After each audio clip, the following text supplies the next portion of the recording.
જય શ્રી કૃષ્ણ મારા વાલા મિત્રો, સ્વાગત છે તમારું અમારી ચેનલમાં। તો આજે આપણે બનાવીશું દહીંવાળું મગનું શાક।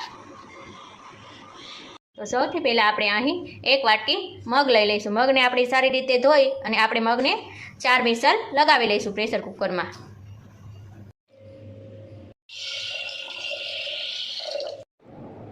ચાર વિસલ થઈ ગઈ છે ને આપણા મગ પણ સરસ રીતે બફાઈ ગયા છે। હવે આપણે તેને વઘારી લઈશું।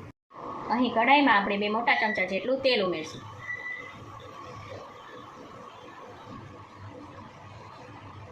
તેલ આપણું સરસ રીતે ગરમ થઈ ગયું છે। હવે આપણે તેમાં રાઈ ઉમેરી દઈશું। અડધી ચમચી જેટલી રાઈ ઉમેરશું। રાઈ આપણી સરસ રીતે ફૂટી ગઈ છે। હવે આપણે તેમાં હિંગ ઉમેરી દઈશું, અડધી ચમચી જેટલી।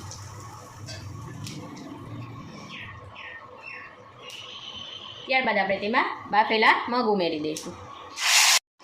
ત્યારબાદ આપણે તેમાં અડધી વાટકી દહીં ઉમેરી દઈશું। ત્યારબાદ આપણે તેમાં 5 ચમચી જેટલી લસણની પેસ્ટ ઉમેરી દઈશું। તમે લસણ ન ખાતા હોય તો તેને સ્કીપ કરી શકો છો। હવે આપણે બધું બરાબર મિક્સ કરી લઈશું।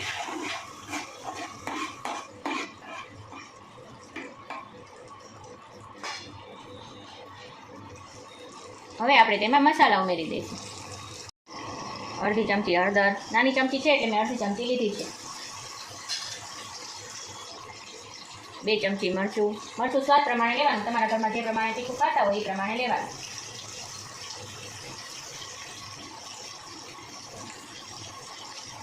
કોરા મરચાંની જગ્યાએ તમે લસણ અને લાલ મરચાંની પેસ્ટ પણ લઈ શકો છો। ત્યારબાદ 1 ચમચી મીઠું નાખી આપણે બરાબર મિક્સ કરી લઈશું।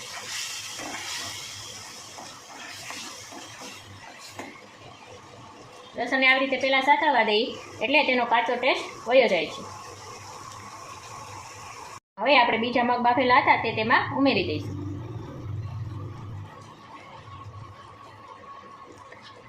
હવે તેને પણ બરાબર મિક્સ કરી લઈશું।